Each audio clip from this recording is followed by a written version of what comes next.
I've been looking forward to having on my guest today for a long time. It's Aaron Katzman. You know him at ESPN. He is a head of studio programming with the ACC Network, coordinating producer there. And he joins me on the Onto Something podcast. I'm Bryan Fenley. I've done some work with ESPN and volleyball, but also a radio anchor and call tennis for the USTA. And this is a place where we're going to tell Aaron's story and get a deep look, not just what he's doing career-wise, but learn about fatherhood and how that has also influenced his life as well. Aaron, I'm really excited to have you on, man. Thanks for doing this. Brian, thank you for the invite. It's a pleasure to be able to join you and spend a few minutes talking with you. What do you miss most about law school? um, so I went to law school while I was working at ESPN, and I would work at ESPN in the morning. I was on the early morning sports center. I would finish.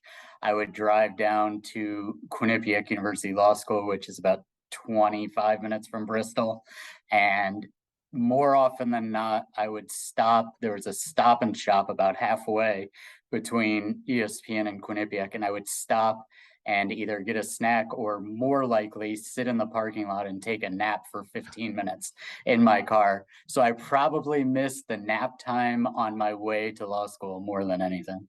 Why were you so interested in filling up your schedule to the brim like that? You're taking on a challenge at ESPN, but that's not good enough. You've got to take on law school. Where did that come from? The need to do everything at once or seemingly feel like you have to? Yeah, it's interesting. I went through college much like many people of studying and doing, taking it all in, but not knowing what I wanted to do with my life. Got to my senior year at Brandeis University, where I went to undergrad, and really had no clue what I wanted to do. I, like many sports fans, was saying, "Oh, I want to do something in sports," but that's so vague. Really didn't know what that was going to be. So I sent out some feelers, thought about law school coming out of college. Was fortunate enough to kind of blindly get called or get a reply from a note to get an interview at ESPN. Thought, hey, it'd be cool just to get a tour of ESPN's campus. And they offered me a production assistant job. And I said, great, I'll do it almost like a post-grad year and work at ESPN for a year, figure out what I want to do with my life.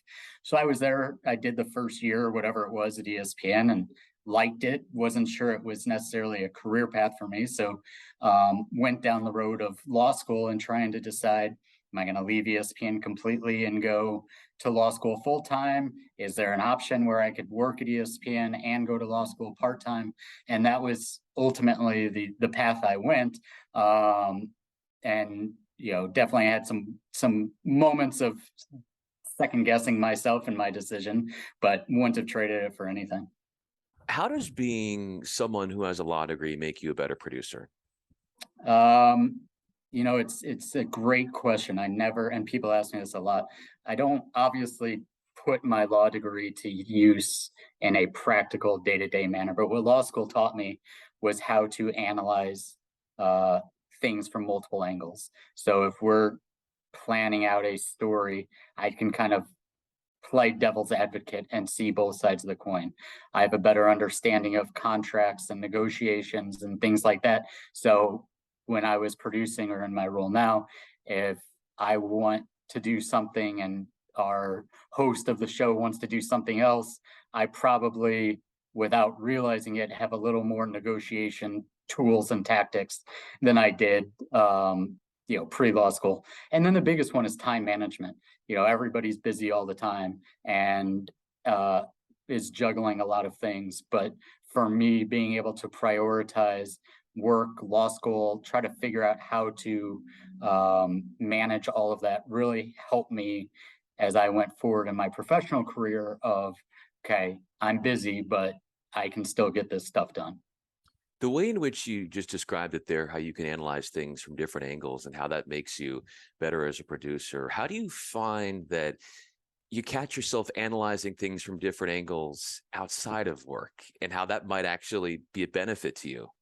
Yeah, it's now with two kids at home, it's certainly trying to learn how to analyze and understand a 5-year-old or a 2-year-old in my case with both kids versus what mom and dad want them to be doing, and trying to see and navigate those waves. But really, whether it's work or outside of work, just being able to take a step back and say to myself, okay, I see that the sky is sunny right now, but someone else sees that the sky is partly cloudy right now. Let's figure out why and how we're both kind of right.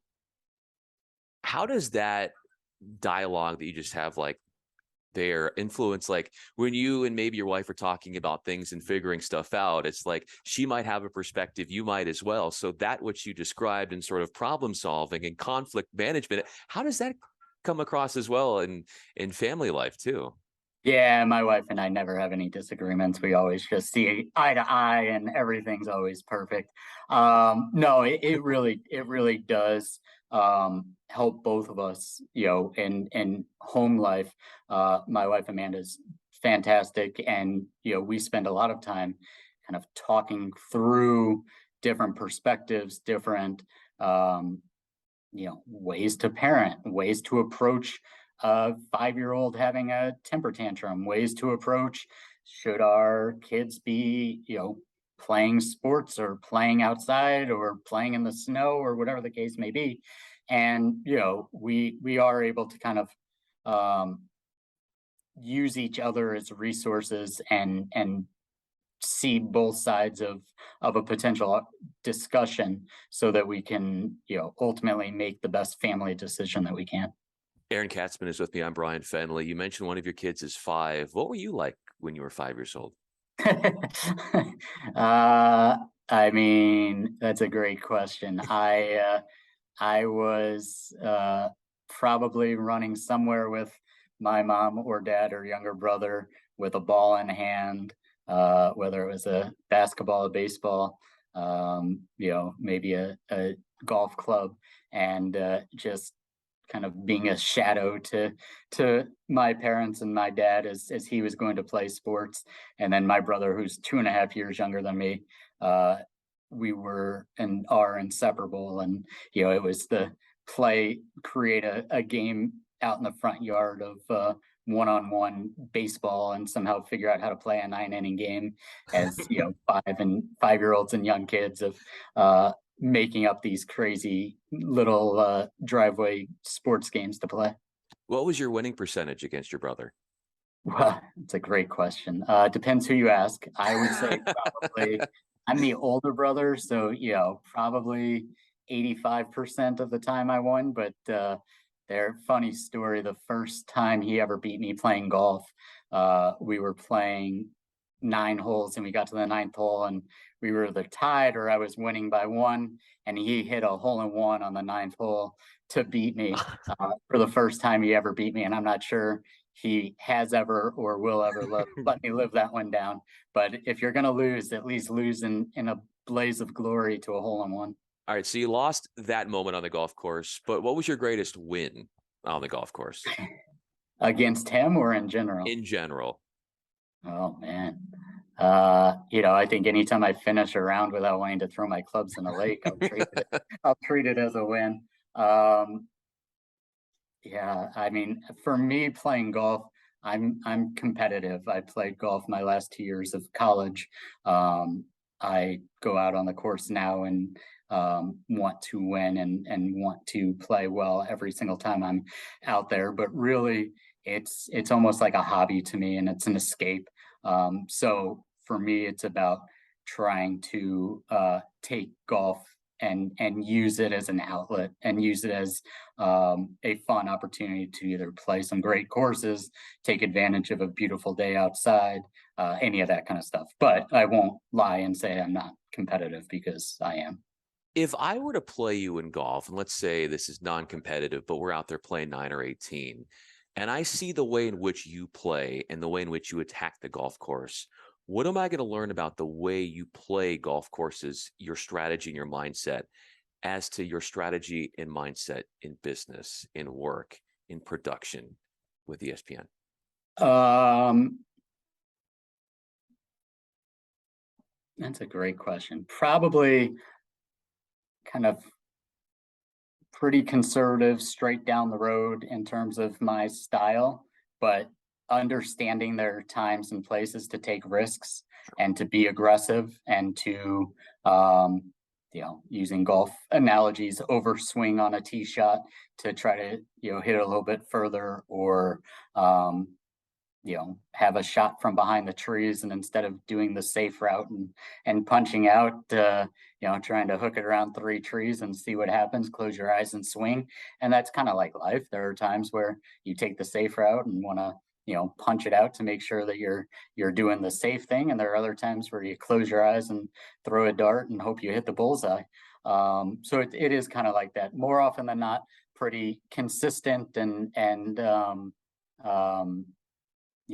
straight, but at times certainly deciding to take some risks and seeing what kind of aggressive nature I can have. What is the greatest singular golf shot that you've ever hit in your life? I have one hole in one, so I guess that would probably be it.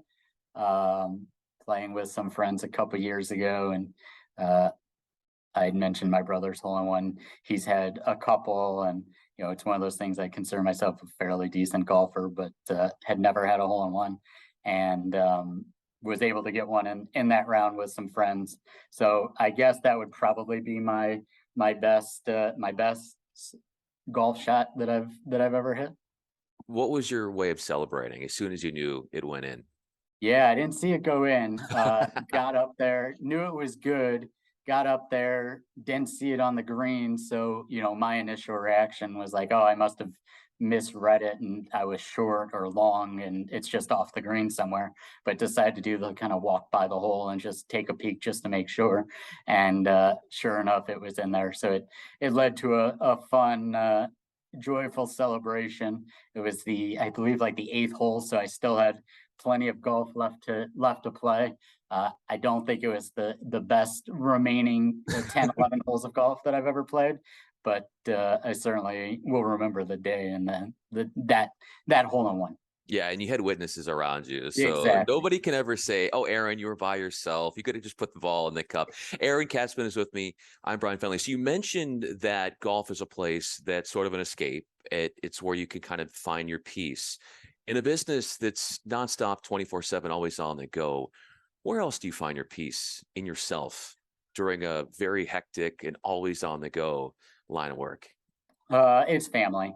It is spending time at home with my wife and 2 kids. Going to play soccer with my 5-year-old, or going to the park and watching the kids climb up a playground and learn how to go down a slide for the first time. The uncertainty and trepidation that they have when they're trying something new for the first time, and watching them when they then succeed and do it. That's really where my passion is, and where my escape from work goes, is family. What are your kids experiencing that you didn't get to experience? That's a good question. More ESPN apparel than I ever had as a kid, for sure. ESPN shirts and ACC Network stuff, and seeing people on TV and saying, "Daddy, is that your friend?" But no, I mean, I had an incredibly fortunate upbringing. Two tremendous parents. Grew up just outside of St. Louis, and they sacrificed everything for my brother and me, and did whatever they could to make sure that we had what we would want, and that we were very much a 4-person inseparable family. And those are certainly tools that were instilled in me, that I try to take now with my kids and my wife, and want to make sure that my kids have as positive a memory of their childhood as I've had of mine. Thanksgiving Day 2019. What was Aaron Katzman like? Well, I was sitting in a hospital room with my wife, welcoming our son into the world.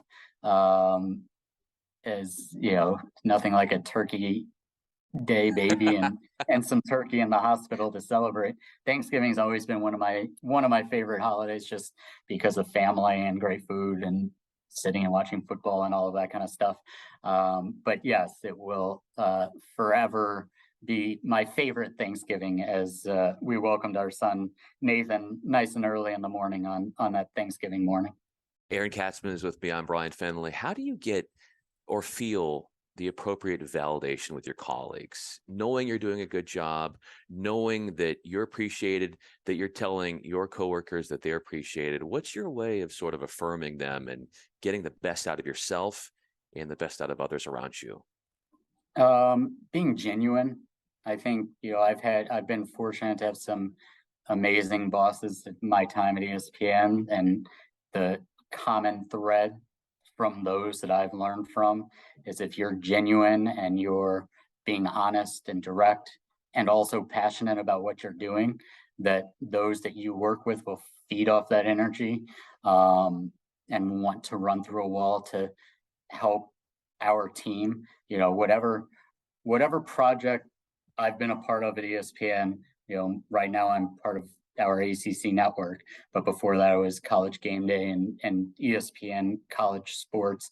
Whatever the property has been, you end up feeling like it's a second family, because you've got a small group, you're tied together at the hip, you're doing a lot together, whether it's traveling, whether it's sitting in meetings, whether it's brainstorming, whatever it might be, and you develop that sense of camaraderie together. And the best way to have everyone kind of going in the same direction is to lead by example, and to have that passion and that energy, and to hope that what I'm portraying funnels down and around and all of that, so that others want the same thing. As we got ready to launch the ACC network a little over 3 years ago now, we were literally launching something from absolutely nothing.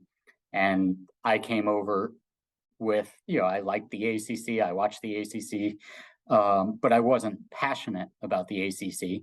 But I threw myself into the deep end of the pool and wanted to be Mr. ACC as we were getting ready to launch the network, and hoped that the rest of our team would feel the same way. And we would not have had a successful launch of the network if those around us, both on air, behind the scenes, weren't taking that same amount of pride and passion in getting something up and running off the ground. So that's really what it comes down to for me. You said you had to throw yourself in the deep end of the pool in a figurative sense, just to sort of get yourself ingratiated to everything that is ACC. I would think that there's some fearlessness in that. What are some moments in your life, Aaron, where you've had to be most fearless? I've always been fairly independent, Bryan, but like I mentioned before, I grew up in the Midwest, just outside of St. Louis. I went to college in Boston, went to school without knowing a single person. My family flew me up to Boston, dropped me off in my dorm room, left, and there I was. And then, 3 weeks after I started college was 9/11. And here I am, a kid from the Midwest at school in Boston, not really knowing anyone, and kind of understanding and learning the magnitude of 9/11 and what that was, and the feeling in the Northeast of what that was something new. And then, after college, coming to ESPN, it was every sports fan's dream is to say they work at ESPN or be a part of ESPN or sports in some way. But I came in, I didn't really know anything about production. I didn't really know what I wanted to do. I didn't know anyone that worked at ESPN, but I got offered the job, drove to the middle of Connecticut, literally like drove around within a 5-mile radius of ESPN, found an apartment complex that was close enough to work, and said, "Hey, can I move in 2 weeks?" And they said, "Sure." And that's how I found my first apartment. And then just kind of learning and growing and developing from there. Those are some of the moments for me that jump out as you ask that question. How often do you let yourself reflect on where you are now, what you know about this business, what you're doing, the position you have, and the people that you oversee and get to work with? And then thinking about, as you just mentioned, that just out of college, did not know anybody at ESPN, was trying to learn just about anything possible, to see how far you've come since leaving college and getting ESPN to where you are now. How much time do you allow yourself to say and let that sink in and reflect upon what you've done? Probably not as much as I should. I still sometimes step back, and when I try to think about it on a airplane ride somewhere, going to some college town where I've got a few minutes in the air with nothing else to do and the Wi-Fi signal on the plane is bad, I'll catch myself kind of looking out the window and thinking about, like, I can't believe I'm going to this event, or I can't believe I've done these things since I've been at ESPN. I try not to think about, or I try not to spend a whole lot of time dwelling on, um, my path and that sort of thing, because I've been fortunate my whole life to have great opportunities, and I'm proud that this one I've really carved out by myself. And that's what makes me most proud of the position I'm in now is, I got got this job on my own. I worked my way up without knowing anyone, and all of that.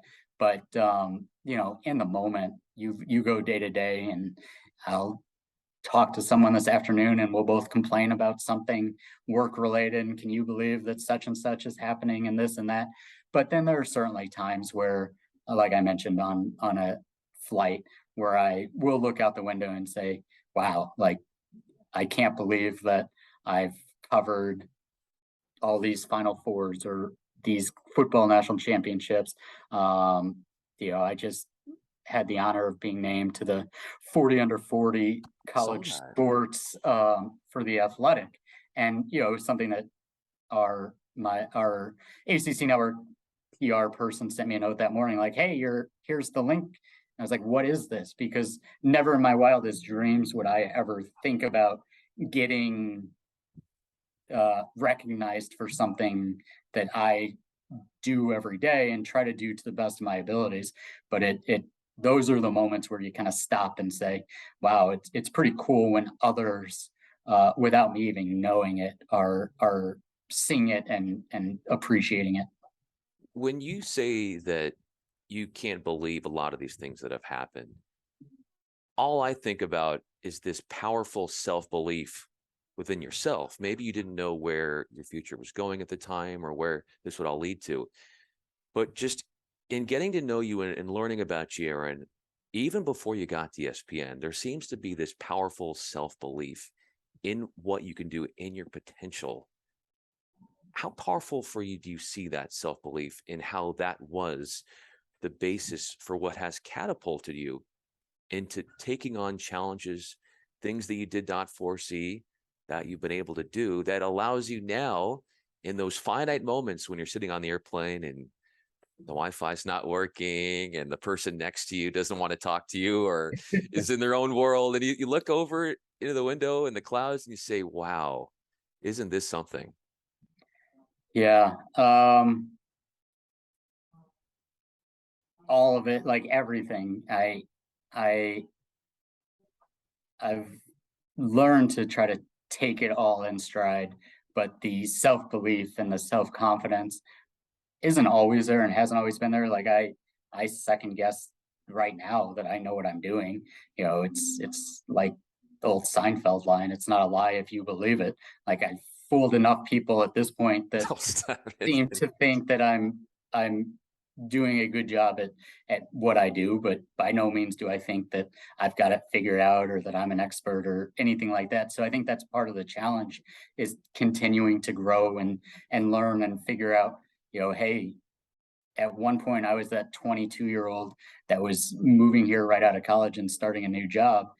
And at me at 22 versus a 22-year-old now that's starting at ESPN, it's very different. And, for me trying to think about, okay, if I was starting at ESPN right now as a 22-year-old and in the era of TikTok and Snapchat and God knows what else in social media, like what would resonate? What would be important? How can I take that and apply it to what we're doing in a work capacity? How can we do it in a life, capacity? All of that is how I kind of continue to move along as I think about things. It's it really is kind of a never ending game and challenge, and that's what makes it fun. Definitely. And as we wrap up our conversation, Aaron Katzman is with me. I'm Bryan Fenley. Understanding that it is that never ending game, how do you take that into account and then realize there's always going to be work, but not to become completely overwhelmed in the sense that you don't have time for your family? So you're able to realize there are all these tasks I have to do, and they're always going to be there, but finding that time where you can honor your wife and your kids, give them their due time, energy, and validation, and at the same time going out and doing all these things in work. It's a it's a tough line to toe. I mentioned my parents, they sacrificed, I'm not sure either of my parents ever missed a practice or a game that my brother or I ever had as a kid. My dad coached most of the sports that we played as kids. So I kind of learned from them how important and how valuable it was. And they didn't do it. They did it because they wanted to and wanted to be there. And that's how I feel now. My kids are just starting to reach that age where there's nonstop activities, and it will only continue to evolve from here as they play more sports or activities or whatever it is they may do as they continue to grow. But it's a really difficult line because there is nonstop work. And for me, there's a lot of travel, which means that there are things that I'm going to be missing. Um, but it's prioritizing, it's figuring out, okay, when I'm home, how can I be fully home? If I'm going to be on a work trip, in my younger, no family days, I'm getting ready to go to Florida State this weekend. In my younger family, no family days, I'm flying home on a Sunday in the middle of the day, or I'm flying home and taking a nap on the couch as I watch NFL football.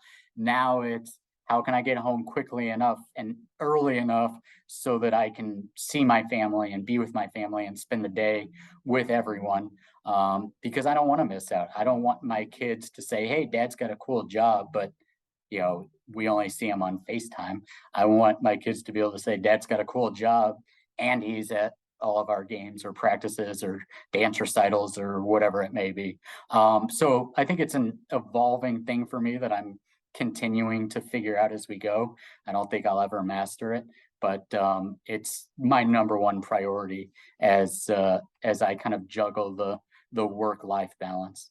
Well, Aaron, I think it's beautiful that you have that self-awareness to see that and that presence when you're there, to know how important that is.